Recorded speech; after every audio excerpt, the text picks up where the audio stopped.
The sound of metal clattering against the cabin floor cut through the recycled air like a gunshot. "On your knees!"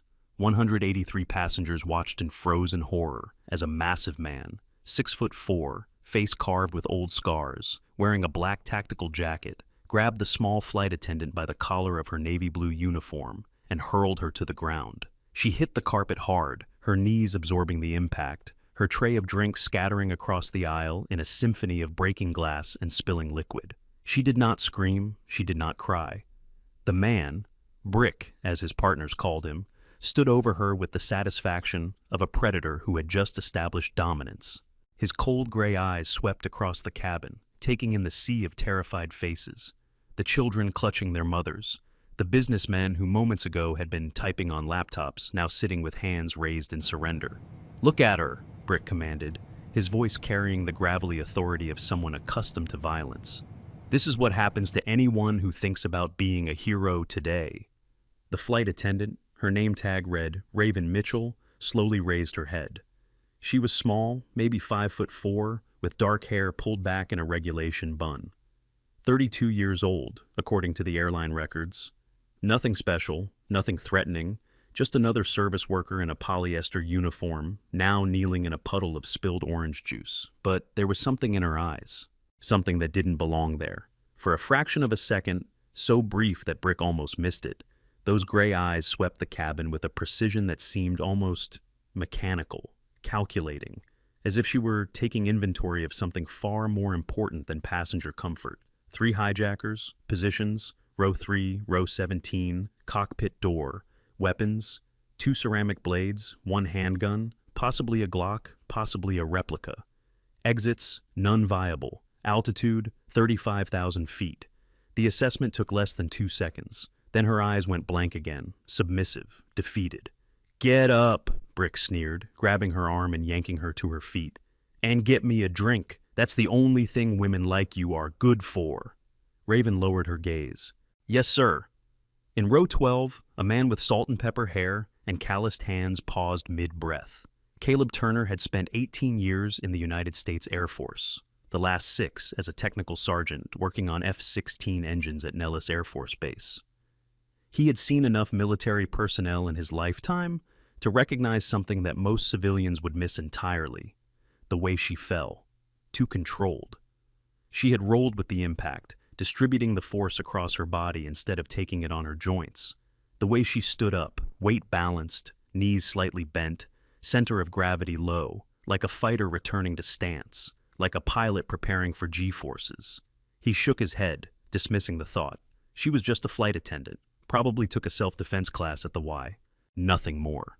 But somewhere in the back of his mind, a small voice whispered, something is not right about this woman. He had no idea that in the next 20 minutes, that same voice would be screaming, "I told you so," as the leader of these hijackers knelt at her feet, and a 3-star general stood at attention to salute her.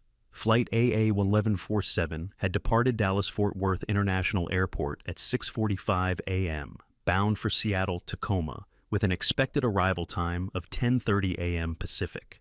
183 passengers, 4 flight attendants, 2 pilots. A routine Tuesday morning flight that would never be routine again. The takeover had happened fast, too fast for anyone to react. Brick had emerged from the first-class lavatory just as the seatbelt sign dinged off, moving with the fluid efficiency of someone who had done this before. His partners, Hugo and Flynn, had synchronized perfectly, one blocking the rear galley, the other forcing entry to the cockpit through a ruse involving a passenger pretending to have a medical emergency. Captain Anderson, a 23-year veteran with United, had been struck across the temple before he could reach for the emergency transponder. He now lay unconscious in the cockpit, blood seeping from a gash above his left eye, while First Officer Logan sat zip-tied to his seat, forced to maintain autopilot under Flynn's watchful glare. In the main cabin, Brick had established control with brutal efficiency. The ceramic blades, invisible to metal detectors, had been enough to cow the passengers into submission. The gun, whether real or fake, had done the rest. "Listen carefully," Brick announced, pacing down the center aisle like a general inspecting troops. "This aircraft is now under our control. You will remain seated. You will remain silent. You will do exactly as we say, And in 4 hours, you will all walk off this plane in Havana alive and well. A murmur rippled through the cabin. Cuba, political asylum, ransom probably. Anyone who interferes, Brick continued, pausing beside an elderly woman in row 7, will be made an example of. Are we clear? 183 heads nodded in terrified unison, all except one. In row 3 of first class, Senator James Kingsley of Montana was processing the situation with the cold calculus of a career politician. At 64 years old, he had survived 3 assassination attempts, 2 congressional investigations, and a particularly nasty divorce. He was not a man who frightened easily. Now listen here, he said, rising to his feet despite the ceramic blade Hugo pressed against a nearby passenger's throat. I am a United States Senator. Whatever you want, I can... Brick's fist connected with Kingsley's jaw before he could finish the sentence. The senator crumpled back into his leather seat, stars exploding behind his eyes. Anyone else want to introduce themselves? Brick asked pleasantly. Silence. Good. He turned to Raven, who was still standing in the aisle, her uniform now stained with orange juice and the faint pink of scraped knees. You, coffee, black, and make it fast. Raven nodded, her head bowed, and moved toward the galley with the shuffling gait of someone who had been thoroughly broken. She passed row 8, where a pregnant woman named Lily Harper sat clutching her swollen belly, tears streaming silently down her cheeks. 7 months along, due in October, supposed to be visiting her mother in Seattle for the baby shower. Without breaking stride, Raven's hand brushed Lily's shoulder, a gesture so subtle that no one noticed. But Lily felt it, a squeeze, brief but firm, a message transmitted through touch alone. I see you, hold on. In the galley, Raven's hands moved with automatic precision, brewing coffee she would never let Brick drink in peace. Her fingers found the emergency equipment locker, fire extinguisher, first aid kit, defibrillator, 2 plastic utensil drawers. Nothing useful as a weapon, not yet. She opened the overhead compartment, where crew bags were stored, and retrieved her own, a small black duffel with the airline logo. Inside, beneath her change of clothes and makeup kit, lay a dog-eared paperback. Chess Strategy for Beginners. The margins were filled with handwritten notes that had nothing to do with chess. Egress points, timing calculations, equations that looked more like mission planning than game theory. She closed the bag and returned to her task.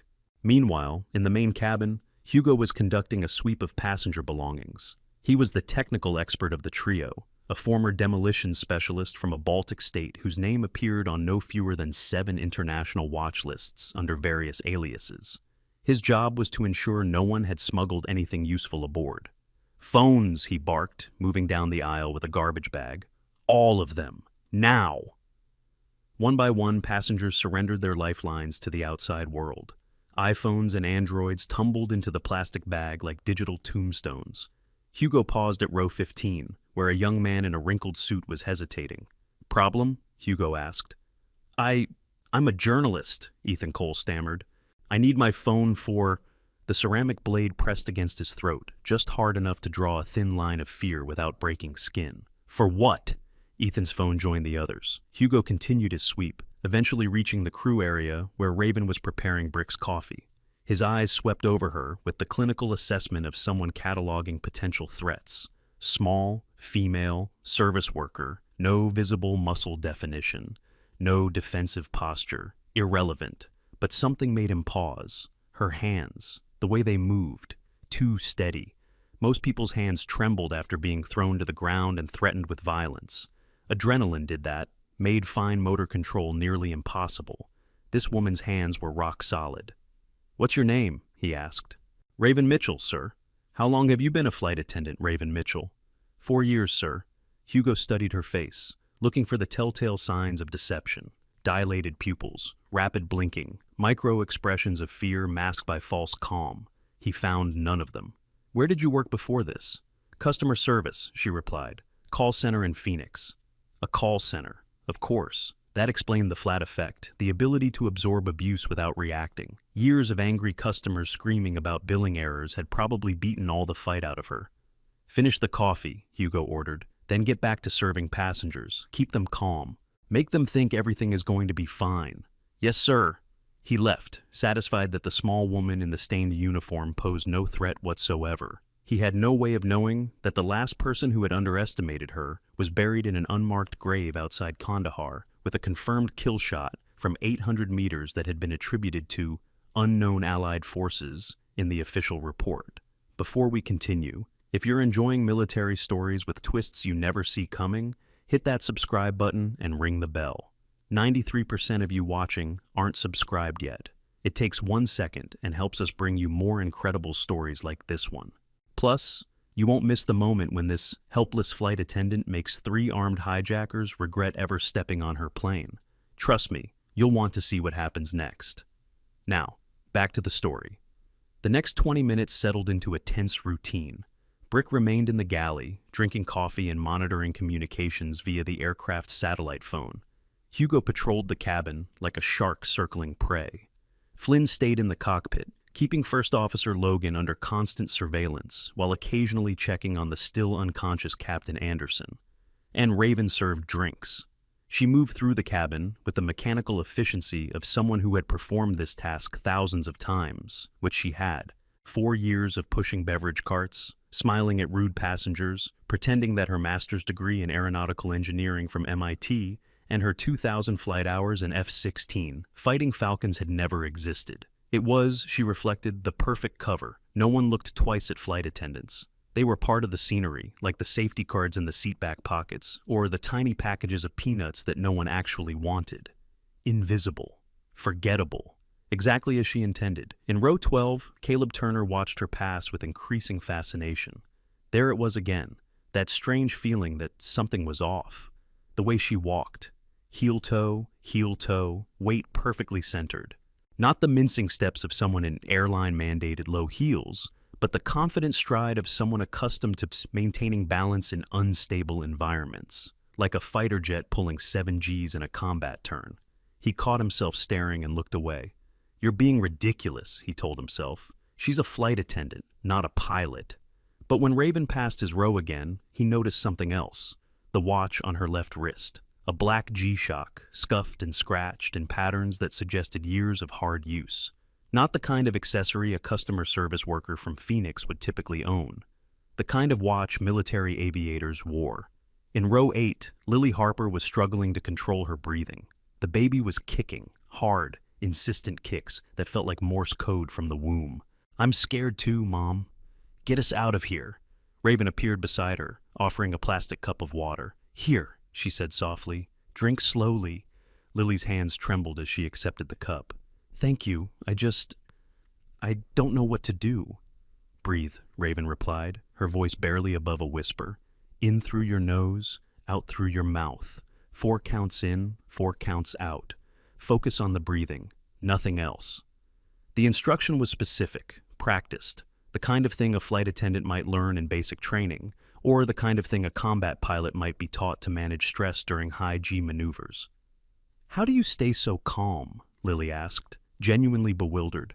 Raven's gray eyes met hers. For a moment, just a moment, something flickered in their depths. Not fear, not submission. Something harder, something forged in fires that Lily could not imagine. "Practice," Raven said, and moved on.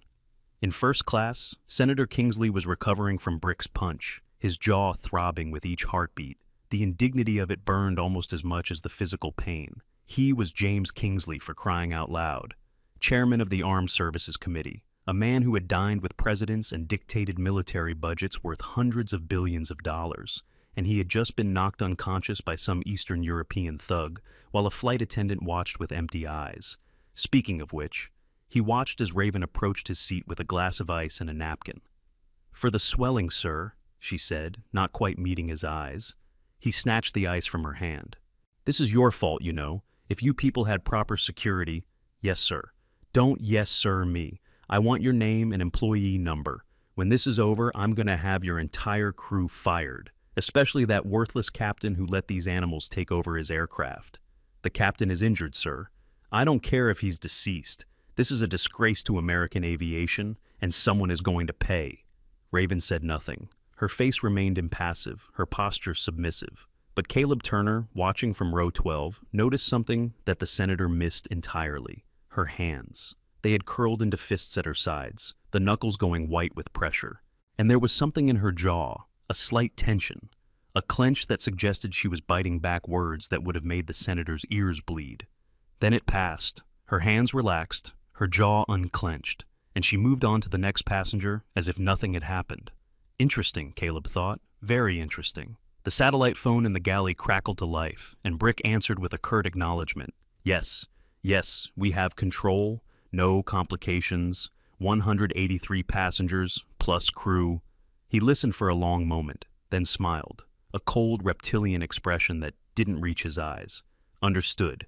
50 million in cryptocurrency, routed through the accounts we specified, and safe passage to Havana for myself and my associates. You have 3 hours. He hung up and turned to Hugo, who had been listening from the galley entrance. Negotiations are underway. FBI as expected. Any problems?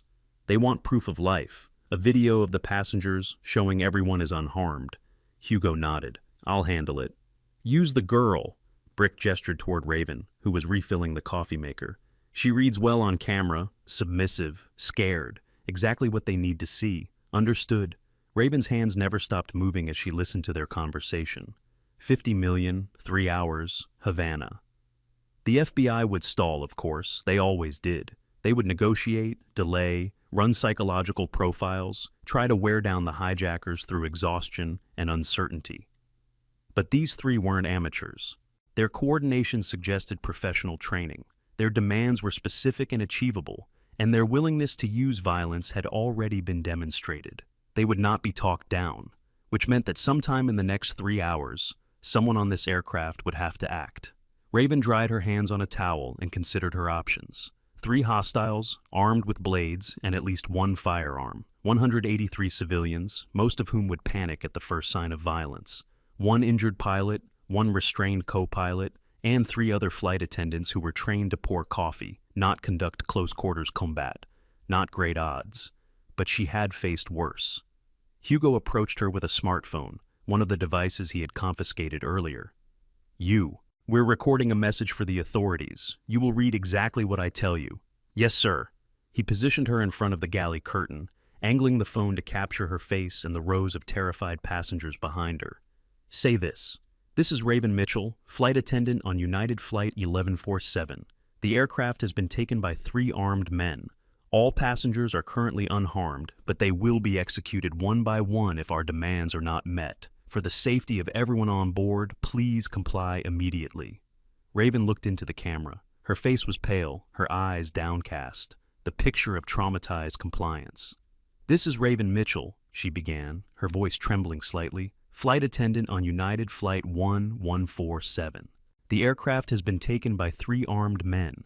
She paused as if gathering courage and continued, all passengers are currently unharmed, but they will be. A tear rolled down her cheek, the perfect touch. They will be executed one by one if our demands are not met. For the safety of everyone on board, please comply immediately. Hugo stopped recording, satisfied. Good. Very convincing. He moved away to transmit the video, leaving Raven alone in the galley. The tear had been real, but not for the reasons Hugo assumed. It was a tear of frustration, of rage carefully bottled and suppressed. Because in her 4 years of hiding, of pretending to be someone she was not, this was the moment she had dreaded most. The moment when violence erupted around her, and she was forced to choose between maintaining her cover and protecting innocent lives. She thought of Noah, the 8-year-old boy in row 6 who was currently clutching a stuffed dinosaur and trying very hard not to cry. She thought of Lily, 7 months pregnant, whose baby would never see the world if this flight ended in disaster. She thought of Hazel Brooks, the senior flight attendant who had taken Raven under her wing 4 years ago, never suspecting that her protege could disassemble and reassemble an M4 carbine blindfolded in under 30 seconds. And she thought of the promise she had made to herself when she left the Air Force. No more violence, no more killing. Whatever it takes, I will live a normal life. But some promises, she realized, were made to be broken. In the main cabin, the atmosphere had shifted from raw terror to simmering dread. The passengers had internalized their situation, accepted, at least temporarily, that they were at the mercy of these 3 men. Some prayed silently, others stared out windows at clouds that suddenly seemed very far away. A few enterprising souls were quietly calculating survival odds based on hijacking statistics they half remembered from cable news documentaries. Flynn emerged from the cockpit, his face flushed with excitement. He was the youngest of the three hijackers, mid-20s, volatile, with the restless energy of someone who enjoyed violence for its own sake. Unlike Brick's cold professionalism or Hugo's calculated precision, Flynn operated on pure instinct and aggression. "Autopilot is holding," he reported to Brick. "The co-pilot is cooperating. The captain is still unconscious." "Good. Any problems with the passengers?" Flynn's eyes swept the cabin, looking for targets. They settled on Noah, the 8-year-old, who had stopped crying but was now hiccuping with barely suppressed sobs. "That one's annoying me," Flynn said, pointing at the boy. The child's mother, a thin woman with fear-glazed eyes, wrapped her arms around Noah protectively. "Please, he's just scared. He'll be quiet, I promise." Flynn moved toward them with the predatory grace of a cat approaching a cornered mouse. "I don't like promises. I like results." "Leave him alone." The voice came from behind Flynn, soft but with an edge that hadn't been there before. He turned to find Raven standing in the aisle, blocking his path. She was still small, still wearing the stained uniform, still projecting the body language of a terrified service worker. But something in her eyes had changed. "What did you say to me?" Flynn asked, genuinely amused. "I said leave him alone. He's a child. He can't control his fear. And you think you can tell me what to do?" "No, sir." She lowered her gaze again, the defiance vanishing as quickly as it had appeared. He's only a little boy. If you want someone to yell at me." Flynn studied her for a long moment, trying to decide if this was bravery or stupidity. In his experience, the line between the two was often non-existent. "You've got some nerve, I'll give you that." He stepped closer, invading her personal space. "Most people don't talk back to me. You know what happens to people who talk back to me?" Raven said nothing. "They get hurt." Still nothing. Flynn's hand shot out and grabbed her collar, pulling her face close to his. She could smell his breath, stale coffee, and something chemical that might have been amphetamines. His eyes were dilated, his movements jerky. He was high on something, which made him more unpredictable than his partners. "I could hurt you right now," he whispered. "I could hurt you so badly that you'd beg me to stop. And no one on this plane would do a thing to help you. You know why?" Raven's voice was steady. "Because they're afraid. Because they know their place." He released her with a shove that sent her stumbling backward. "Now get back to work. And if I hear another word out of you, I'll make sure you're the first one off this plane. Understand?" "Yes, sir." He moved away, still hungry for a target but temporarily satisfied by the display of dominance. Behind him, the passengers let out a collective breath they hadn't realized they'd been holding. In row 12, Caleb Turner's hands were shaking, not with fear, but with recognition. He had seen what just happened. The way Raven had drawn Flynn's attention away from the child. The way she had absorbed his aggression, redirected it, neutralized it. That wasn't the instinct of a flight attendant protecting a passenger. That was tactical sacrifice. A soldier's move. The turbulence hit without warning, a pocket of rough air that shook the aircraft like a terrier with a toy. Passengers screamed. Overhead bins rattled. Hugo stumbled against a seatback, dropping his ceramic blade. But Raven didn't move. While everyone else was thrown off balance, she remained standing in the aisle, her knees slightly bent, her body absorbing the motion with the practiced ease of someone who had spent thousands of hours in unstable flight conditions. The same way a pilot would brace in a fighter jet during combat maneuvers. The same way Caleb himself had learned to stand during his years on aircraft carriers. Their eyes met across the cabin, the former Air Force sergeant and the mystery in a flight attendant's uniform. And in that moment, Caleb saw something that made his blood run cold. She wasn't afraid. She wasn't even concerned. If anything, she looked calculating, patient, like a predator waiting for the perfect moment to strike. "What the heck are you?" he thought. The turbulence passed, and the normal rhythm of the hijacking resumed. Brick barked orders. Hugo patrolled. Flynn sulked near the cockpit door, and Raven continued serving drinks as if nothing had happened. But something had happened. Something had shifted. Because in the back of the cabin, where the other flight attendants had huddled together for safety, one woman had been watching Raven with growing suspicion. Hazel Brooks, 52 years old, 28 years with United Airlines, had trained hundreds of new flight attendants over her career. She knew every type, The nervous beginners, the confident pros, the ones who treated the job as a stepping stone to something else. She had seen cowards and heroes, breakdowns and triumphs. She had never seen anyone like Raven Mitchell. In the 4 years they had worked together, Hazel had always sensed something different about the quiet young woman. The way she moved with such precision, the way she never lost her temper, even with the rudest passengers.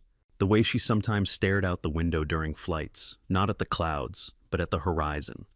The way pilots did. "Raven," Hazel whispered when the younger woman returned to the galley. "Hazel, we need to do something. We can't just let them—" "Not yet." Raven's voice was barely audible, her lips barely moving. "The timing has to be right." "What do you mean, timing? We're being hijacked. There is no good timing." Raven's gray eyes met Hazel's brown ones, and for a moment, just a moment, the mask slipped. "Trust me," she said. And there was something in her voice that made Hazel's spine straighten involuntarily, something that commanded respect even when whispered. "I have a plan." Then the mask returned, and Raven was once again the submissive flight attendant, head bowed, shoulders hunched. But Hazel had seen enough. She didn't know what Raven's secret was, but she knew one thing with absolute certainty. These hijackers had made a very, very bad decision when they chose this flight. The next confrontation came faster than anyone expected.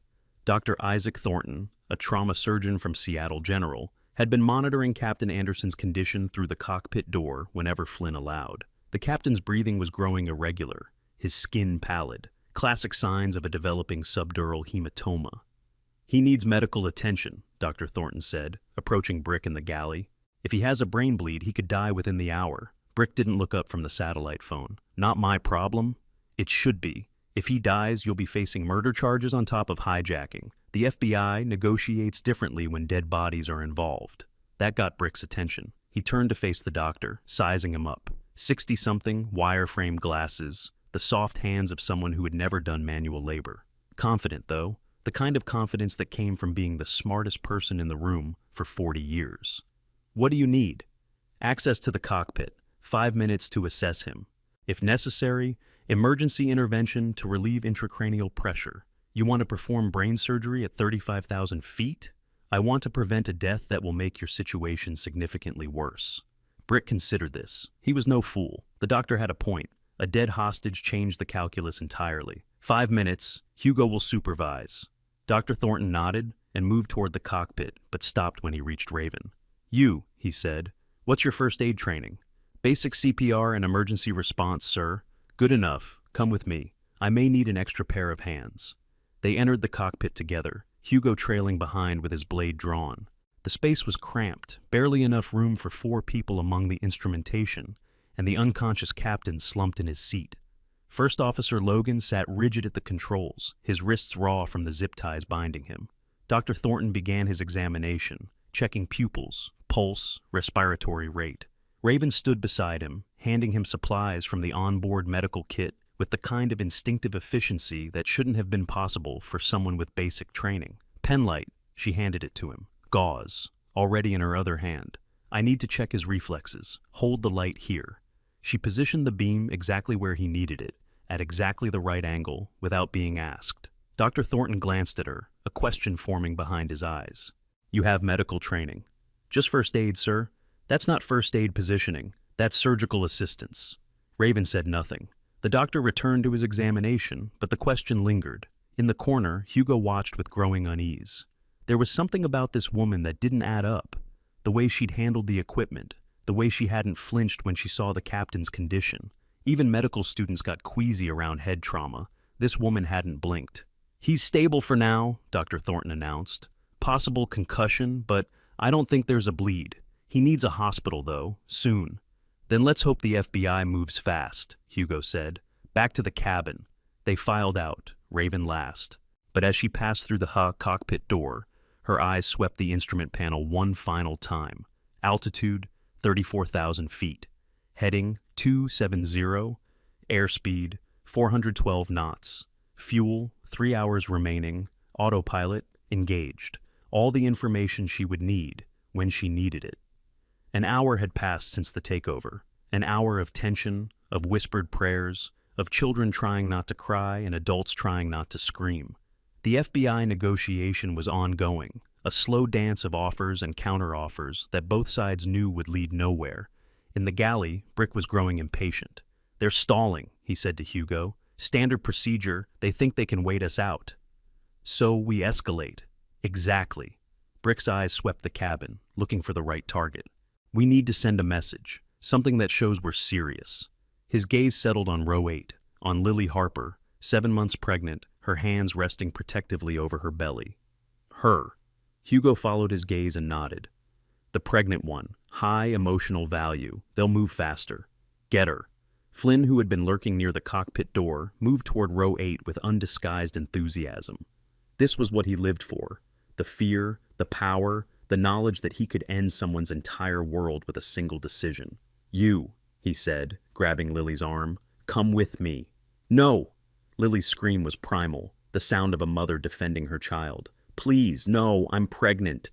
"That's the point." He yanked her to her feet, ignoring her struggles, dragging her toward the front of the cabin. The other passengers watched in helpless horror, some covering their eyes, others frozen in their seats. All except one. Raven Mitchell stepped into the aisle, directly in Flynn's path. "Stop." Flynn halted, more surprised than threatened. "What? She's pregnant. If you stress her too much, she could miscarry. A dead baby won't help your negotiation. Get out of my way. Take me instead." The offer hung in the air, unexpected and inexplicable. Flynn looked at Brick, who had moved to the galley entrance to watch. "She's got a point," Brick said. "The pregnant woman is more valuable alive and healthy. Use the flight attendant." Flynn shoved Lily back into her seat and grabbed Raven instead. "Fine. You want to be the hero? Let's see how brave you are when—" He never finished the sentence.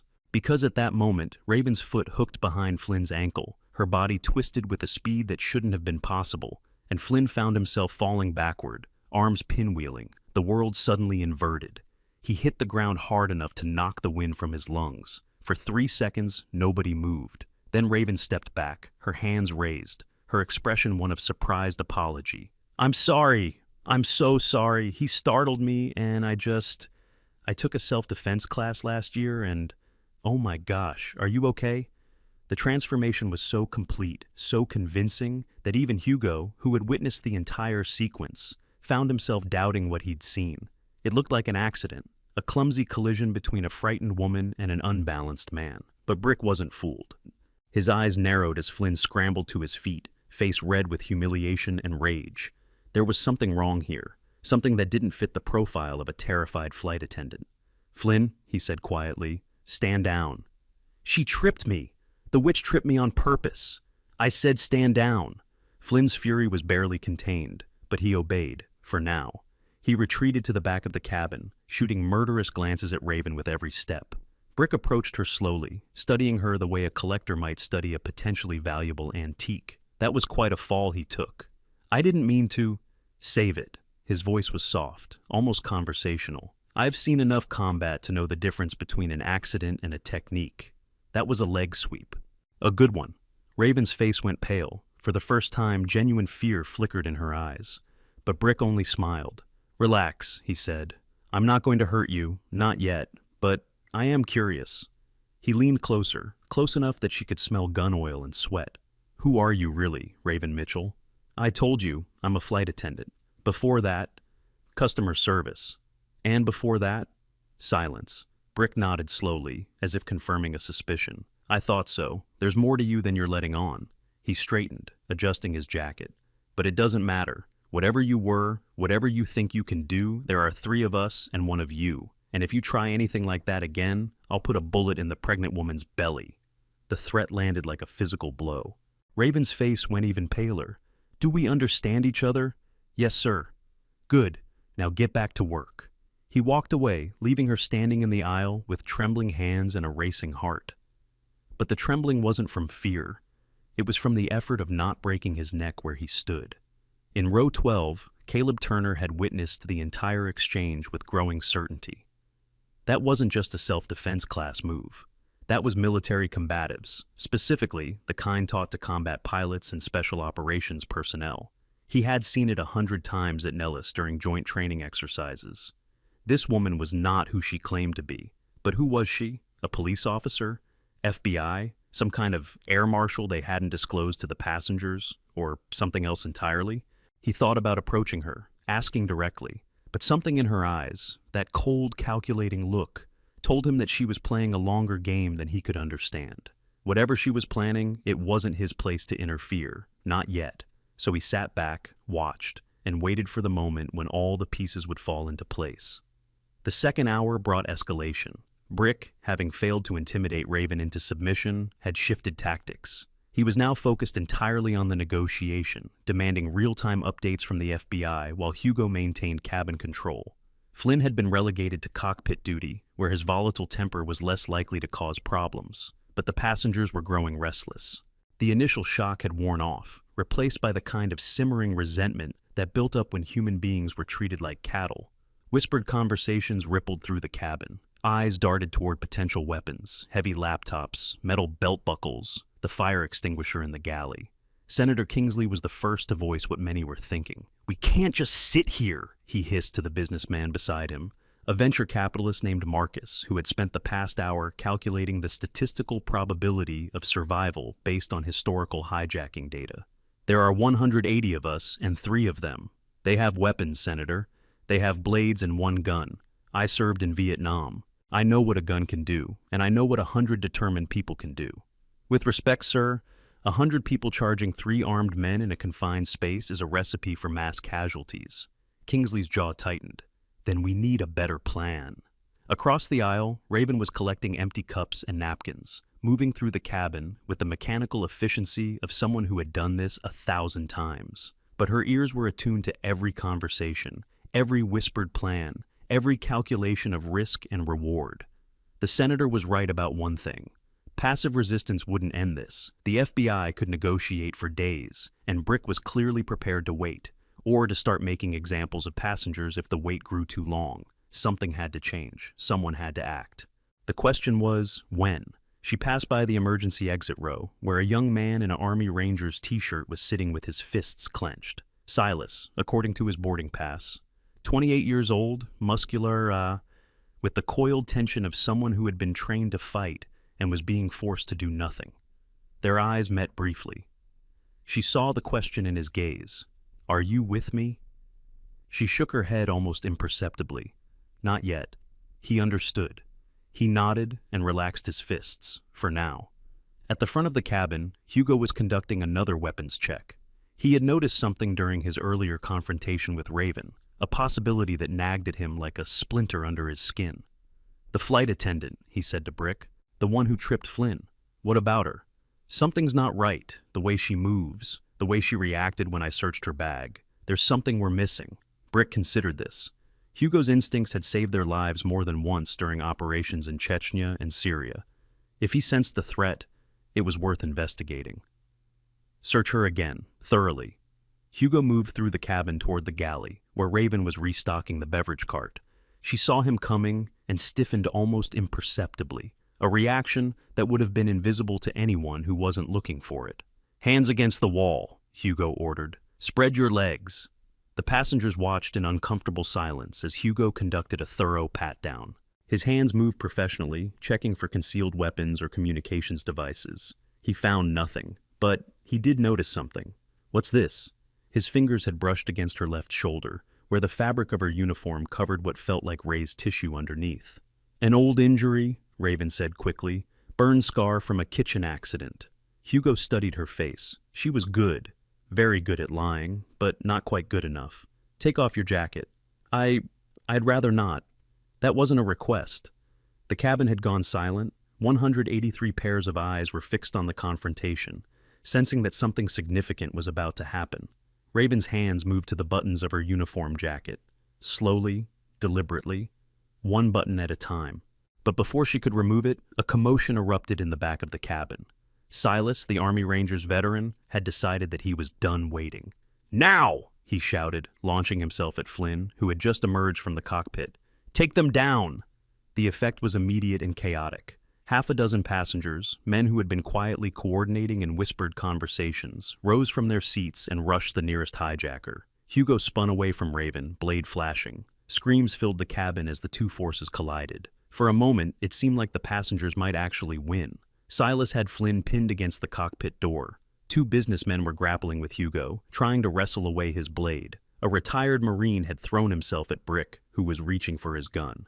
But the hijackers had been in this situation before. They had trained for exactly this kind of uprising. Hugo's blade found flesh. One of the businessmen screamed and fell back, clutching his arm. Brick's gun cleared its holster and fired a single shot into the ceiling, a deafening thunderclap that froze everyone in place. Enough! The rebellion collapsed as quickly as it had begun. Silas was thrown off Flynn and kicked repeatedly in the ribs. The injured businessman was dragged to the front of the cabin as an example. The retired Marine lay face down in the aisle, Hugo's boot on his neck, and Raven stood in the galley, watching with an expression that no one could read. That, Brick said, breathing hard but smiling, was very stupid. He grabbed Silas by the hair and yanked his head up. You thought you could be a hero? You thought you could save everyone? Silas spat at him, a defiant gesture that earned him a punch to the face. Here's what's going to happen now, Brick announced to the cabin. Because of your little rebellion, we're going to have some consequences, starting with this one. He pressed the gun against Silas's temple. The passengers held their breath. Children buried their faces against their parents. Adults prayed to gods they weren't sure they believed in. Wait, the voice came from the galley, soft but carrying.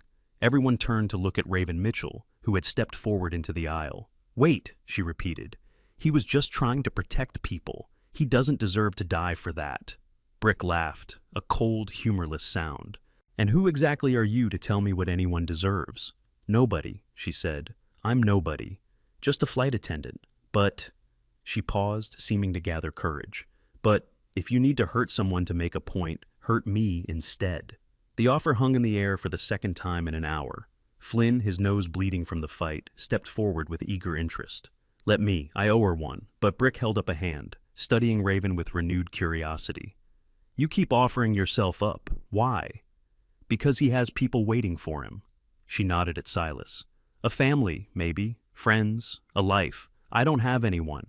If someone has to be hurt, it should be the person with the least to lose. Caleb Turner felt his heart clench.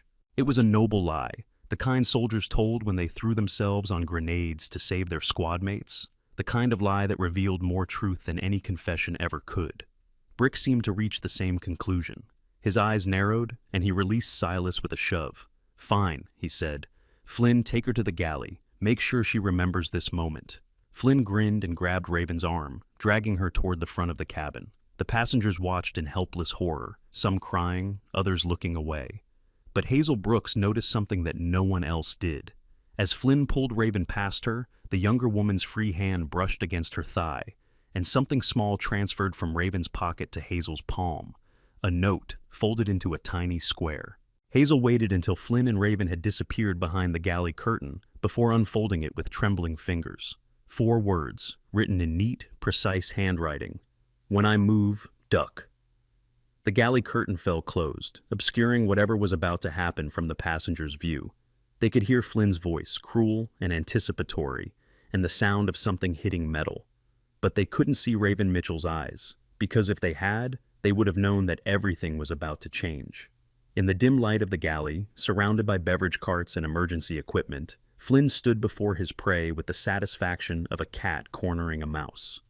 So, he said, cracking his knuckles, you like playing hero. Let's see how brave you are now. Raven stood with her back against the counter, her posture still submissive, her eyes still downcast. Please, I'm sorry. I didn't mean to... Shut up. He stepped closer. You know what your problem is? You don't know your place. Women like you think you're equal, think you can stand up to men, think you matter. He grabbed her collar, pulling her face close to his. You don't, he whispered. You're nothing. You're less than nothing, and I'm going to prove it. For a moment, everything was still. Then Flynn made his mistake. He let go of her collar and drew back his hand to strike. And in that fraction of a second, that tiny window when his guard was down and his attention was focused on the coming violence, Raven moved, not like a flight attendant, not like a customer service worker from Phoenix, like a predator. Her hand shot up and caught his wrist, twisting it at an angle that shouldn't have been possible. Flynn's body followed, rotating involuntarily to relieve the pressure on his joint. Before he could scream, her other hand was on the back of his head, driving his face into the metal counter with enough force to ring the emergency bell. He slumped to the floor, unconscious. Time elapsed, 1.2 seconds. Raven stood over him, breathing steadily, her gray eyes cold and assessing. The mask was gone now, stripped away like a disguise that was no longer necessary. In its place was something older, harder, forged in fires that had nothing to do with customer service or first aid training. She moved quickly, searching Flynn's pockets. A ceramic blade which she kept, a radio which she disabled, zip ties which she used to secure his wrists and ankles. Then she heard the galley curtain rustle. Hugo. He stood at the entrance, blade in hand, his expression shifting from curiosity to shock as he took in the scene. Flynn unconscious on the floor, Raven standing over him, a stolen blade in her hand. What the? She threw the beverage tray before he could finish. It caught him across the face, staggering him long enough for her to close the distance. His blade slashed wildly. She deflected it with her forearm, accepting a shallow cut in exchange for position. Then her knee found his solar plexus, and her elbow found his temple, and he joined Flynn on the galley floor. Time elapsed, 3.7 seconds, 2 down, 1 to go. But Brick had heard the commotion. He appeared at the galley entrance, gun drawn, just as Raven turned to face him. They stood there for a moment, predator and predator, each assessing the other. "Well," Brick said softly, "I knew there was something about you." Raven said nothing. "Who are you really? Military? Police? No? Some kind of air marshal?" "Does it matter?" "Not particularly." He raised the gun. "You're still going to die." "Maybe." She tilted her head slightly. "But not today." Brick squeezed the trigger, or tried to, but his hand wouldn't cooperate. His fingers had gone numb, and his arm was dropping to his side, and the world was tilting sideways in a way that made no sense. He looked down and saw the needle protruding from his neck, the small syringe that had been concealed in Raven's palm, injected during that momentary standoff when all attention was focused on the gun. "Sedative," she said calmly. "From the emergency medical kit. Fast acting. You'll be unconscious in about 3 seconds." Brick's mouth opened to respond, but only a gurgle emerged. 2 seconds. His knees buckled. 1. He hit the floor, and just like that, it was over. Raven stood in the galley, surrounded by 3 unconscious hijackers, her uniform torn and bloodied from Hugo's blade. The cut on her forearm was bleeding steadily, but she barely noticed. She had work to do. The galley curtain flew open, and Hazel Brooks stood there, eyes wide with shock, and something that might have been vindication. "Oh my gosh," she breathed. "I knew it. I knew there was something." "Hazel." Raven's voice was calm, commanding. "I need you to listen very carefully. Go to the passengers. Tell them everything is under control. Tell them to remain seated and calm. Can you do that?" Hazel nodded automatically, responding to the authority in Raven's voice without questioning it. "What about you?" Raven was already moving toward the cockpit door. "I need to fly this plane." The cockpit door opened to reveal First Officer Logan, still zip-tied to his seat, staring at her with an expression of total disbelief. What just happened?" "Change of management." Raven pulled a ceramic blade from her pocket and cut his restraints. "How's the captain?" "Still unconscious, but stable, I think." Logan rubbed his wrists, wincing. "Who the heck are you?" Raven didn't answer. She was already sliding into the captain's seat, her hands moving across the instrument panel with the familiarity of long practice. Altitude, 33,000 feet. Heading, 285. Fuel, 2 hours, 15 minutes remaining. Seattle, Tacoma, 1 hour, 20 minutes away. She reached for the radio. "Seattle, Tacoma Control, this is United Flight 1147 requesting priority landing. We have a medical emergency and a security situation that has been resolved. Requesting emergency services on standby." The radio crackled. "United 1147, confirm your situation. We show you as a hijacked aircraft. Hijacking has been neutralized. 3 suspects in custody, multiple injuries requiring medical attention, requesting immediate priority handling." A pause. Then, "United 1147, confirm identity of person making this transmission." Raven's eyes moved to the cockpit window, where the clouds stretched endlessly toward the horizon. For 4 years, she had avoided this moment. 4 years of hiding, of pretending, of trying to be someone she was not. but some things couldn't stay hidden forever. This is Major Raven Mitchell, United States Air Force, retired. Service number 773426. Call sign, Phantom. I have assumed control of this aircraft and am requesting permission to land. The silence on the radio stretched for what felt like an eternity.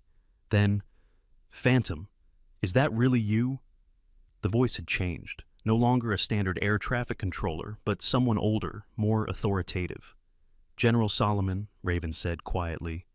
It's been a while. 4 years. The general's voice was thick with emotion. We thought, never mind what we thought. Can you land that bird? Raven looked at the instrument panel, then at the clouds ahead, then at her own hands, steady as stone on the controls. Sir, she said, I've landed F-16s on carrier decks in the middle of typhoons. I think I can handle a 737. A sound that might have been a laugh came through the radio. Copy that, Phantom. You are cleared for priority landing, runway 16 right. Emergency services will be waiting. And Raven? Sir? Welcome back. The words hung in the air as she adjusted heading and began the descent sequence. Behind her, First Officer Logan was staring with an expression that combined awe, confusion, and the dawning realization that he had just witnessed something that would define the rest of his career. Major Mitchell, he finally managed. As in, the Major Mitchell, the one who... Focus on the approach, Lieutenant. She glanced at his insignia. You do still remember how to fly, correct? Yes, ma'am. He snapped to attention automatically, responding to the command presence in her voice. What do you need? A monitor systems. Keep me informed of any anomalies. And when we land, make sure the passengers deplane in an orderly fashion. What about the hijackers? FBI will handle them. Our job is to get everyone on the ground safely. She turned back to the controls, and First Officer Logan watched as her hands moved with the precision of a concert pianist, adjusting throttle, monitoring altitude, making micro-corrections that were almost invisible to the naked eye. He had been flying commercial aircraft for 12 years. He had seen good pilots and great pilots. He had never seen anything like this. In the main cabin, the passengers were processing the impossible. One moment they had been hostages, facing the prospect of death or worse at the hands of 3 armed hijackers. The next moment, Hazel Brooks had emerged from the galley with the announcement that the situation has been resolved and everyone should remain calm. Resolved? By whom? How? The answers came in fragments, passed from row to row in whispered conversations. The flight attendant did it. What flight attendant? The small one, Raven. She took them all down. That's impossible. I saw her. She was like something out of a movie. Who is she? Caleb Turner sat in row 12, his hands still trembling, but now with something other than fear, vindication. He had known something was different about her. He had sensed the warrior beneath the service worker, but even he hadn't imagined this. Senator Kingsley, his jaw still aching from Brick's punch, was already composing the speech he would give when the cameras arrived, a story of heroism and survival, with himself naturally positioned as a central figure, but even he knew that the real story would center on someone else. In row 8, Lily Harper was crying, but these were different tears, relief, gratitude. Her baby was safe. They were all safe, because a woman who had every reason to stay hidden had chosen to reveal herself for the sake of strangers. And in row 6, little Noah was pressing his face against the window, watching the clouds drift past, asking his mother a question that seemed to sum up everything. Mama, is the flight attendant lady a superhero? His mother, still processing her own shock, could only manage one word. Yes. We're about to reach the most intense moment of this entire story. But first, if you're enjoying this, drop a comment telling me what you think Raven's real background is. Military pilot, secret agent, something else entirely? I read every single comment. And if you haven't already, smash that like button. It helps more people discover these stories. All right, let's get back to it. Things are about to get very real. The descent took 47 minutes. 47 minutes during which Raven Mitchell, Major Raven Mitchell, call sign Phantom, the first woman to command an F-16 squadron in active combat, guided the Boeing 737 through weather, traffic, and the chaos of emergency protocols with the same cool precision she had once used to guide missiles onto enemy targets. First Officer Logan watched in silence, learning more in those 47 minutes than he had in years of simulator training. The way she anticipated turbulence before it hit, The way she adjusted for crosswinds without consulting instruments. The way she communicated with air traffic control in that calm, clipped cadence that pilots used when lives depended on every word. "Flaps 20, she announced. He complied without question. "Gear down." The landing gear deployed with a mechanical thunk. Runway visual, beginning final approach. Through the cockpit window, Seattle-Tacoma International Airport spread beneath them. A grid of concrete and lights that represented safety, civilization, the end of a nightmare. Emergency vehicles lined the runway, their lights flashing red and blue in the afternoon sun. "United 1147, you are cleared to land," Air Traffic Control announced. "Emergency services standing by. Welcome home." Raven didn't respond. Her entire focus was on the approach. Angle, speed, drift, all the 1,000 tiny variables that separated a good landing from a catastrophic one. The wheels touched down with barely a bump. Reverse thrust engaged. The aircraft slowed, rolling toward the designated gate where a small army of emergency responders waited. Only then did Raven allow herself a single, deep breath. It was over, or rather, one part was over. Another part was just beginning. This video is sponsored by Ridge Wallet. Tired of bulky wallets ruining your pocket? Ridge Wallet is slim, durable, and blocks RFID scanners from stealing your information. Over 2 million people have made the switch. Use code MILITARY at ridge.com/military for 10% off plus free shipping. Link in the description. Now, let's see what happens when the world discovers who Raven really is, because this landing is only the beginning. The aircraft came to a stop at Gate B-17. Through this cockpit window, Raven could see the assembled response team. FBI agents in tactical gear, paramedics with stretchers, airport security maintaining a perimeter. Television news helicopters circled overhead, their cameras already broadcasting the scene to millions of viewers. And at the front of the crowd, standing apart from the others, was a figure she would recognize anywhere. General Marcus Solomon, United States Air Force, 3 stars gleaming on his shoulder boards. 63 years old, silver-haired, with the ramrod posture of a career military officer. He had been her commanding officer during the Syria campaign, the man who had pinned her silver stars to her chest, who had written the recommendation for her distinguished flying cross, who had tried to talk her out of resignation when she'd announced her intention to leave the service. 4 years since she'd seen him last. 4 years since she'd walked away from everything she knew. And now he was waiting on the tarmac, watching her through the cockpit glass with an expression she couldn't quite read. "Ma'am?" First Officer Logan's voice broke through her reverie. "The passengers are ready to deplane." "Right." She stood, straightening her torn uniform. "Let's get them home."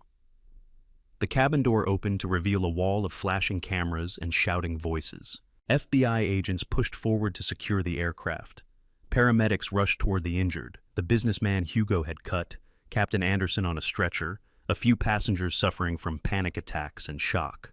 And through it all, 183 people filed off the aircraft in a daze, many of them craning their necks to catch one more glimpse of the woman who had saved their lives. Raven was the last to deplane. She stood in the doorway for a moment, silhouetted against the cabin lights, her uniform torn and bloodied, her dark hair escaping from its regulation bun. Not the picture of military precision she had once represented, but something else entirely, something human. General Solomon stepped forward as she descended the stairs. His face was carefully neutral, but his eyes, those sharp gray eyes that had seen 3 wars and 100 crises, were bright with emotion. "Major Mitchell," he said formally, "General Solomon." They stood facing each other on the tarmac, surrounded by chaos, but occupying their own private bubble of silence. Then Solomon did something that made every camera flash in unison. He snapped to attention, full military bearing, chin up, shoulders back, and raised his right hand in a perfect salute. A 3-star general saluting a major. No, a 3-star general saluting a hero. Raven's hand came up automatically, returning the salute with the muscle memory of 1,000 repetitions. Her eyes were wet, she realized. When had that happened? "Welcome back, Phantom," Solomon said quietly. "I never left, sir." Her voice caught slightly. "Not really." He lowered his salute, and she lowered hers, and for a moment they were just 2 soldiers who had seen too much and said too little about it. Then Solomon stepped aside, gesturing toward the crowd of passengers who had gathered behind the security perimeter. "Your people are waiting." Raven turned to face them. 183 faces, some crying, some laughing, some still in shock, but all of them looking at her with the same expression, the expression of people who had been facing death and found instead salvation. Lily Harper pushed through the crowd, her pregnant belly leading the way. "Miss Mitchell, Major Mitchell, I don't know how to—" "You don't have to say anything." Raven's voice was gentle. "Just take care of that baby." "I will." Lily's tears were flowing freely now. "I'm going to name her after you. Raven, is that okay?" Something cracked in Raven's expression, that carefully maintained wall of control. That's too much. Name her after someone you love." "I am." Before Raven could respond, little Noah had broken free from his mother and thrown his arms around Raven's waist. "You're a superhero," he announced. "A real superhero." Raven looked down at the small boy clinging to her, and for a moment she saw another child, a girl in Kandahar, 7 years old, who had hidden in a bombed-out building while Raven's squadron provided cover for evacuation helicopters. A girl who had looked at her the same way when the danger passed. "No," she said softly. "Just someone who was in the right place at the right time. But you saved everyone. I did what needed to be done." She knelt down to his level, looking him directly in the eyes. "And someday, when you're bigger, you'll do the same. When someone needs help and no one else is there, you'll be the one who steps up." Noah nodded solemnly, as if accepting a sacred mission. Senator Kingsley approached, his earlier hostility replaced by something approaching humility. "Major Mitchell, I owe you an apology." "No apology necessary, Senator. I treated you like a servant. I demanded you submit to terrorists. You were scared." Raven's voice was matter-of-fact. "Everyone was scared. Fear makes us do things we regret." Kingsley stared at her for a long moment. "You weren't scared." "I was terrified, Senator. The difference is that I've been terrified before. I've learned what to do with it." The press was growing more insistent now, cameras pushing against the security perimeter, reporters shouting questions that blurred into a wall of noise. "Major Mitchell, can you tell us what happened? Is it true you're a decorated combat pilot? Why were you working as a flight attendant? How did you take down 3 armed hijackers?" Raven looked at the cameras, at the microphones, at the hungry eyes of journalists who would turn her story into content. 4 years of anonymity, about to end. 4 years of hiding, about to become impossible. She had known this moment would come eventually. She had prepared for it in 1,000 sleepless nights. But that didn't make it any easier. General Solomon appeared at her side. "You don't have to talk to them." "I know." She took a breath. "But I think I should." She stepped forward, and the crowd fell silent. "My name is Raven Mitchell," she began. "I am a former major in the United States Air Force. I flew F-16s in Syria and Afghanistan. I received 3 Silver Stars and the Distinguished Flying Cross for actions in combat." She paused, letting the words sink in. "I retired 4 years ago, and I became a flight attendant because I wanted to keep flying without having to hurt anyone." The silence stretched. Today that changed. Today, I did what I was trained to do, what I hoped I would never have to do again. I am not a hero. I am a person who was given certain skills, and who used those skills when innocent people were in danger. A reporter pushed forward.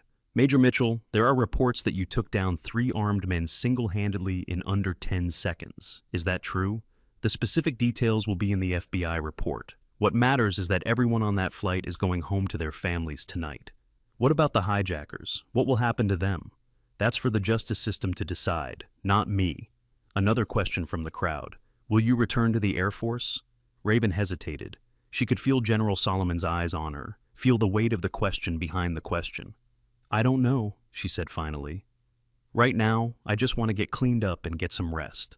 The rest can wait." She turned away from the cameras, and General Solomon fell into step beside her.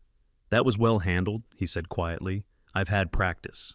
The reporters are going to dig. They're going to find out everything. Syria, Afghanistan, the classified operations. I know. Some of those records are still sealed. They won't be for long." Solomon stopped walking, forcing her to stop as well. "Raven, what really happened on that plane? Not the version you gave the press, the real version." She looked at him, really looked at him, and saw the question behind the question. 3 men tried to take over a flight with 183 innocent people on board," she said slowly. "They threatened a pregnant woman. They beat a child's mother. They put a gun to a veteran's head." Her voice hardened. They made the mistake of thinking I was helpless. And I showed them that I'm not. Solomon nodded slowly. That's what I thought. He resumed walking, guiding her toward a waiting military vehicle. You know, I tried to find you after you resigned. We all did. Your old squadron mates, the brass at Langley, everyone who remembered what you did during the Damascus raid. I didn't want to be found. I gathered that. He opened the vehicle door for her. The question is, do you want to be found now? Raven paused with one foot inside the vehicle. What do you mean? Solomon's expression was carefully neutral. There's something I need to discuss with you. Something that can't wait. But not here, not with cameras watching. What kind of something? The kind that explains why 3 highly trained operatives just happened to pick your flight to hijack. The words hit like a physical blow. Raven's hand tightened on the doorframe. What are you saying? I'm saying that we've been tracking a network, a very dangerous network, for the past 18 months. A network that seems to have a particular interest in certain former military personnel. He met her eyes. Personnel like you. The air seemed to freeze around them. Get in the vehicle, Major. We have a lot to discuss. Raven climbed in, and the door closed behind her, sealing her away from the cameras and the questions and the chaos of the public scene.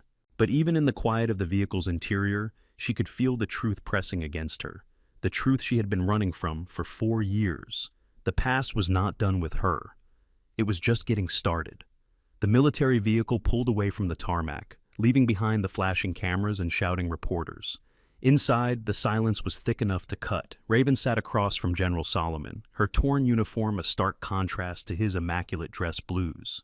The cut on her forearm had been hastily bandaged by a paramedic, but blood was already seeping through the white gauze. She barely noticed. Talk, she said. Solomon reached into his briefcase and produced a manila folder, the old-fashioned kind that suggested its contents were too sensitive for digital storage. He placed it on the seat between them.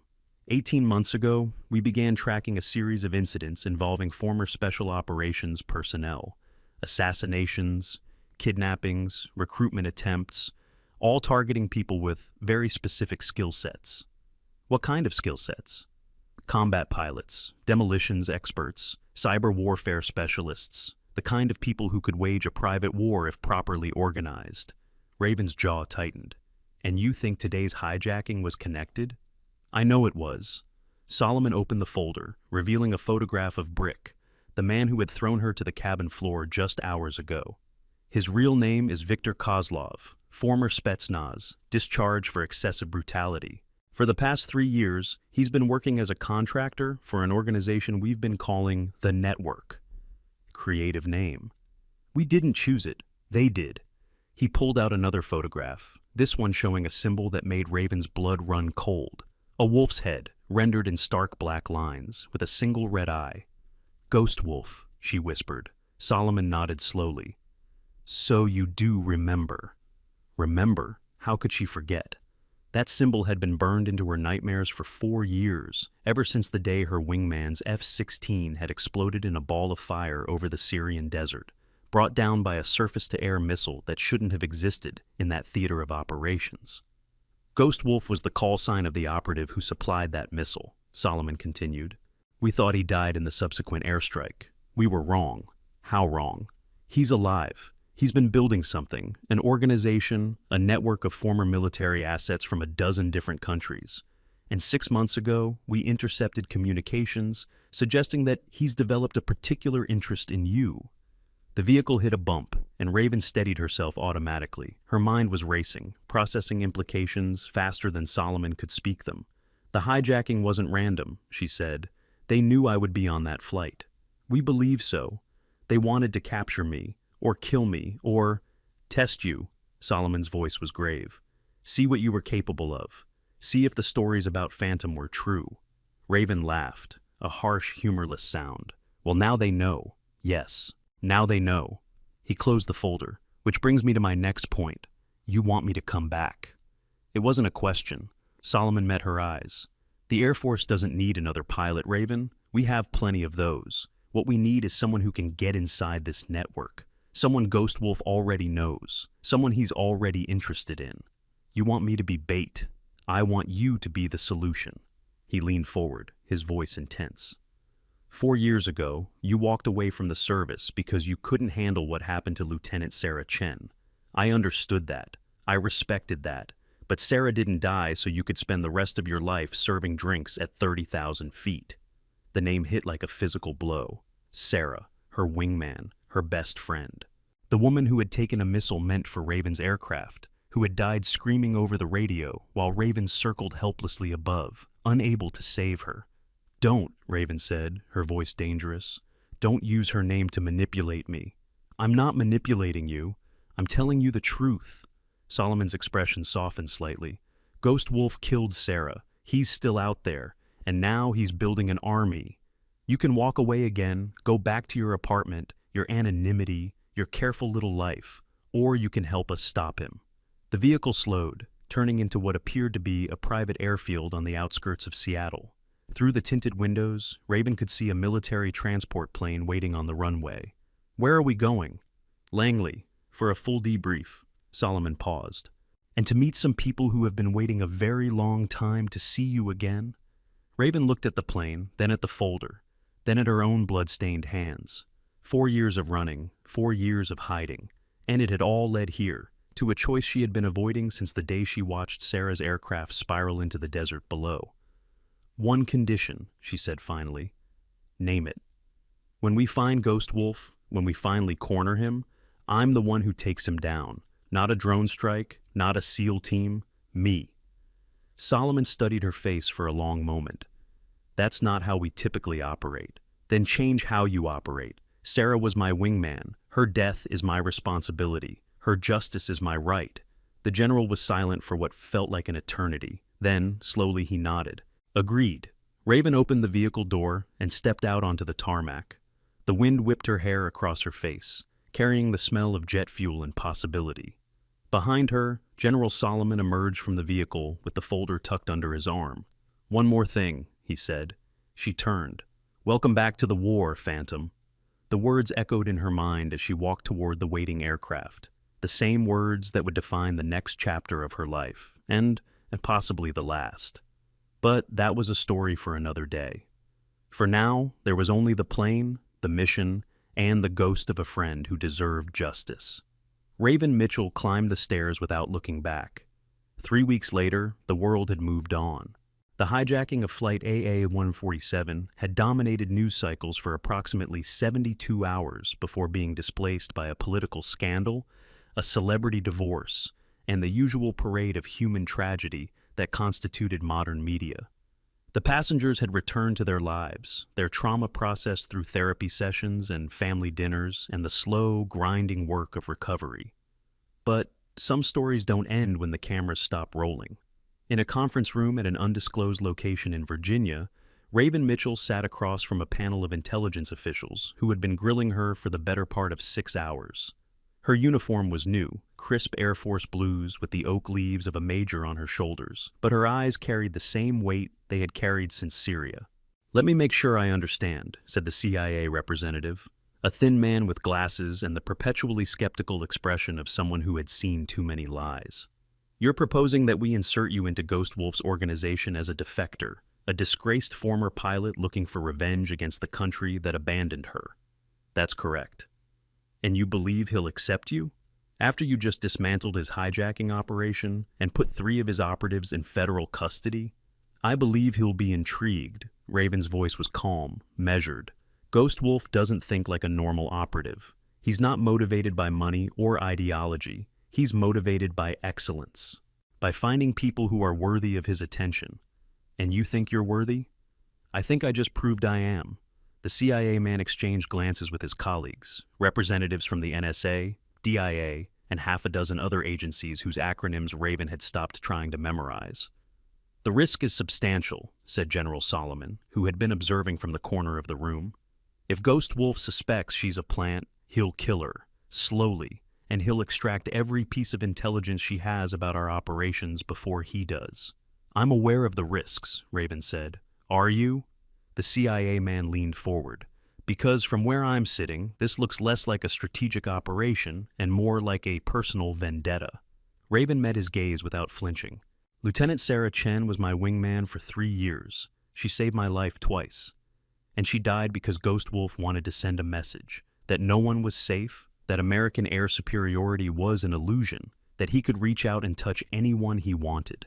She paused, letting the words sink in. So, yes, this is personal, but personal doesn't mean irrational. I want Ghost Wolf dead, but more than that, I want his network dismantled. I want every asset he's recruited, every weapon he's stockpiled, every plan he's made. I want all of it exposed and destroyed. And if we say no? Raven smiled, a thin, dangerous expression that made several people in the room shift uncomfortably. Then I'll do it myself, without your resources, without your protection, without your blessing. The only question is whether you want to be part of the solution or an obstacle I have to work around. The silence that followed was profound. Finally, the CIA man sighed and closed his folder. We'll need to discuss this further, but speaking personally, Major Mitchell, I think you might be exactly crazy enough to pull this off. I prefer determined. Same thing in my experience. The meeting adjourned, and Raven found herself walking through corridors of the facility with General Solomon at her side. That went well, he observed. They're going to say yes. How do you know? Because they don't have any other options. She stopped at a window overlooking the Virginia countryside, watching the sunset over rolling hills that seemed impossibly peaceful. Ghost Wolf has been operating for 18 months without any significant opposition. His network is growing, his capabilities are expanding, and every day we wait, he gets stronger. You sound like you've been studying him. I have. She turned to face the general. For 4 years I've been studying him. Every intelligence report, every after-action analysis, every scrap of information I could find. I told myself it was just curiosity, just trying to understand what happened to Sarah, but I think, deep down, I always knew this day would come. Solomon nodded slowly. The file on Ghost Wolf is extensive, but there's something you should know, something that wasn't in the official reports. What? The general hesitated, as if weighing whether to continue. 3 months before Sarah was killed, we received intelligence suggesting that Ghost Wolf had a mole inside our operations. Someone feeding him information about flight schedules, patrol routes, pilot assignments. Raven's blood went cold. You're saying someone told him where to find us. I'm saying it's possible. We never confirmed the intelligence, and after Sarah's death, the investigation was complicated. Complicated how? The lead investigator was killed in a car accident. The backup files were corrupted. Key witnesses were reassigned to classified operations. Solomon's voice was heavy. At the time, we attributed it to bad luck. Now, I'm not so sure. The implications were staggering. If Ghost Wolf had a mole, if someone inside the American military had been feeding him information, then Sarah's death wasn't just an act of war. It was a betrayal. Who knew about our flight plan that day? Raven asked, her voice barely above a whisper. A lot of people, too many to narrow down. Solomon put a hand on her shoulder. I'm telling you this because you need to understand what you're walking into. Ghost Wolf isn't just a terrorist or a mercenary. He's a chess player, and he's been setting up pieces on this board for years. Then it's time someone knocked them down. That's the plan. The general withdrew his hand. Get some rest, Major. Tomorrow, we start preparing for your insertion. It's going to be a long road. Raven nodded, but her mind was already racing ahead, to the mission, to the danger, to the ghost of a friend who deserved justice.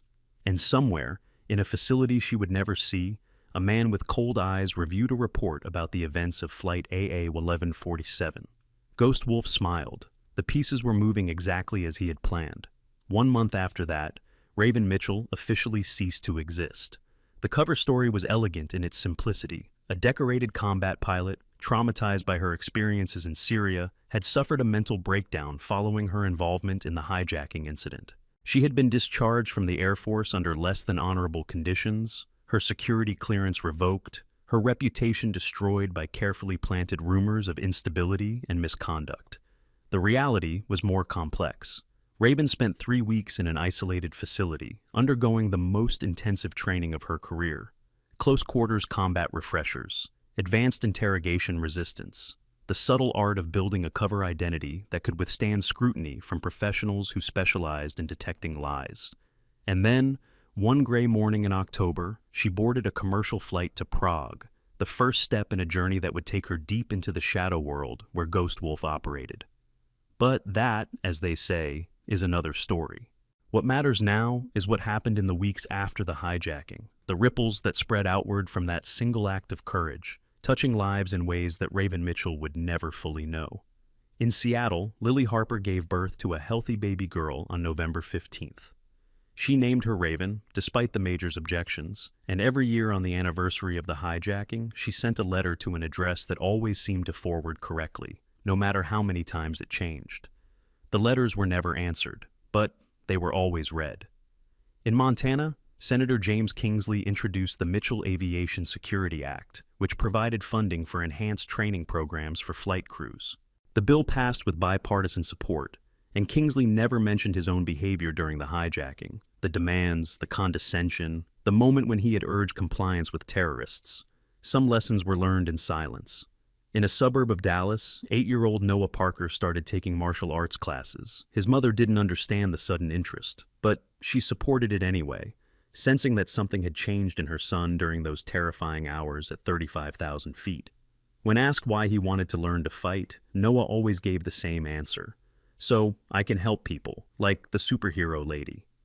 First Officer Logan, now Captain Logan, returned to flying within 2 months of the incident. His first flight was a red-eye from Seattle to Dallas, and he spent most of it thinking about the woman who had sat in the captain's seat beside him, guiding an aircraft through crisis with hands that never trembled. He had submitted a recommendation for her to receive the Distinguished Service Medal. The recommendation had been acknowledged, but never acted upon, lost presumably in the same bureaucratic void that had swallowed Raven Mitchell's official existence. But Captain Logan knew the truth, and every time he landed an aircraft, he did so with a silent acknowledgement of the woman who had reminded him what courage looked like. Caleb Turner, the retired Air Force sergeant who had been the first to suspect Raven's true identity, wrote a blog post about his experience. It went viral within hours, accumulating millions of views and thousands of comments from people who wanted to know more about the mysterious Major Mitchell. He never revealed the details of his conversation with her, the brief exchange they had shared while waiting for the FBI to process the scene, when he had asked her why she had hidden her identity for so long. Her answer had stayed with him. "Because I wanted to be someone who helped people without hurting anyone. I thought I could leave the violence behind." "And now?" he had asked. She had looked at him with those gray eyes, ancient eyes, he thought, eyes that had seen too much, and smiled sadly. "Now I know that some violence is necessary. The violence that protects the innocent from those who would destroy them. The violence that stands between evil and its victims." She had paused. "I spent 4 years running from that truth. I can't run anymore." Caleb had nodded, understanding more than she probably realized. He had served 18 years in the military. He knew the weight of duty, the burden of capability, the impossible choice between peace and purpose. "Will I see you again?" he had asked. "Probably not." She had offered her hand, and he had shaken it. The hand of a warrior, scarred and calloused and stronger than it looked. "But if you ever fly again, and something goes wrong, look for the flight attendant who doesn't panic. You never know who might be watching over you." Then she was gone, swept away by FBI agents and military officials and the machinery of a world that most people never saw. Caleb Turner went home to his wife and his grandchildren and his quiet life in Texas. He never told anyone about that conversation, but sometimes, on sleepless nights, he would step outside and look up at the stars, at the aircraft lights blinking across the darkness, and wonder where she was now, what she was doing, and whether the world would ever know the true cost of the protection she provided. The answer to that question came 6 months later, in a classified briefing that would never be declassified. Operation Phantom Strike, as it came to be known, resulted in the complete dismantling of Ghost Wolf's network.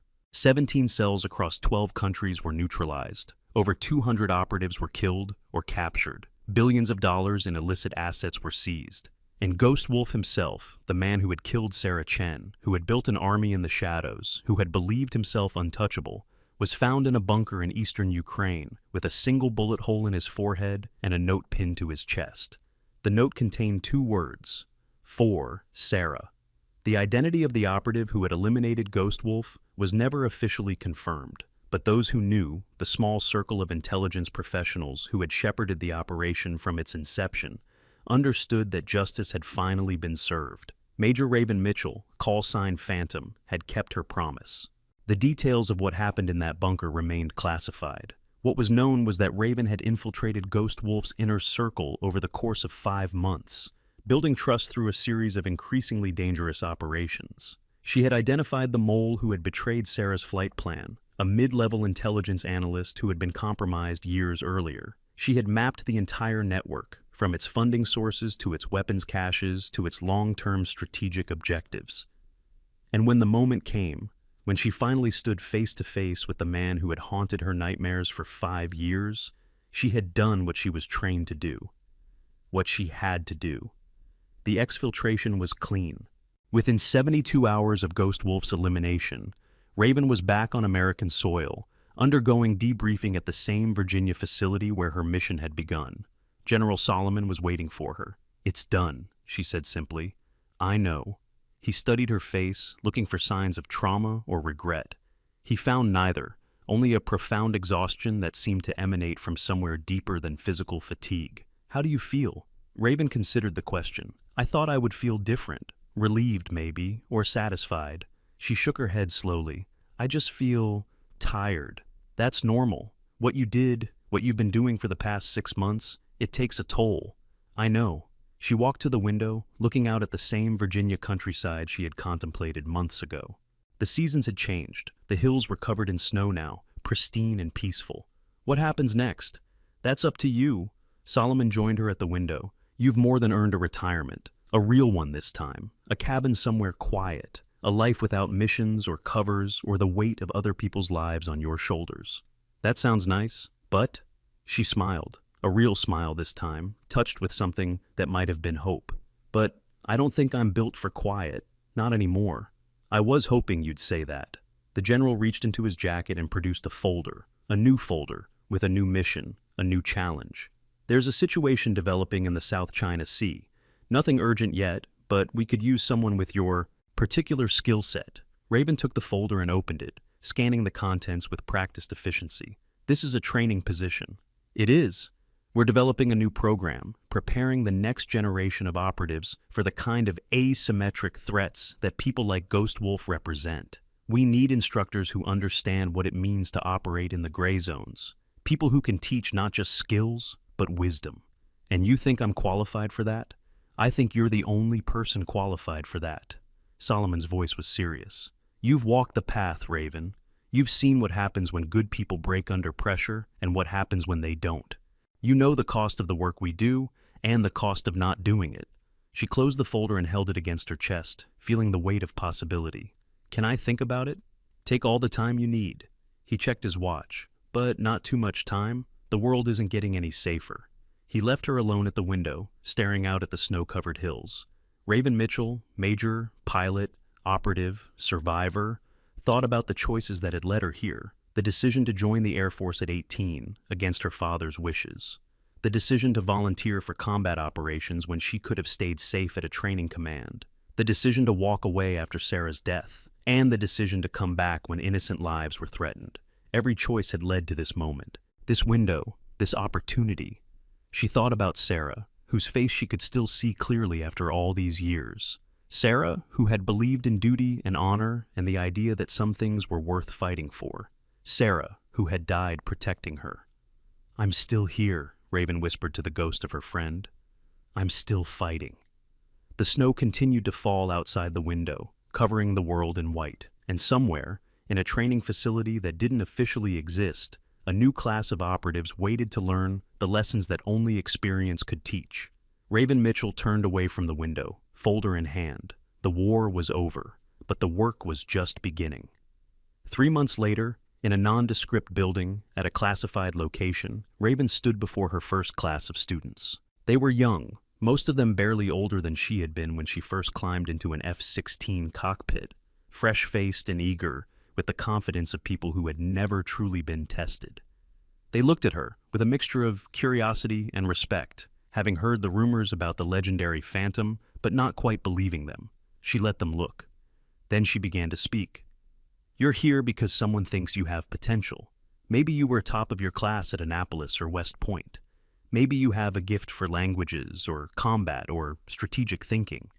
Maybe you've already proven yourself in ways that impress the people who select candidates for this program. She paused, letting her gaze sweep across the room. None of that matters. The students shifted uncomfortably. What matters is what happens next. The skills you'll learn here, the tradecraft, the combat techniques, the psychological tools, those are just mechanics. Anyone can learn mechanics. She stepped closer to the front row. What can't be taught is the quality that separates operators who survive from operators who don't. A hand went up. What quality is that, ma'am? Raven smiled. The willingness to sacrifice everything, your comfort, your safety, your identity, your life, for something larger than yourself. She turned to the window where the sun was setting over the hills.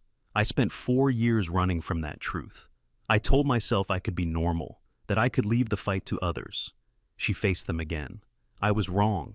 Some of us are built for this work. Some of us are called to stand between innocent people and the darkness that threatens them. And if you're sitting in this room, it's because someone believes you might be one of those people. She walked to the lectern and opened a folder. Today we begin. By the end of this program, most of you will wash out. That's not a prediction. It's a statistical certainty. The standards we maintain are the highest in the world, and they exist for a reason.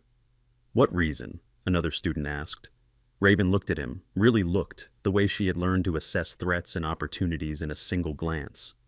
Because when you fail in this work, people die. Good people, innocent people, people who trusted you to protect them. Her voice hardened.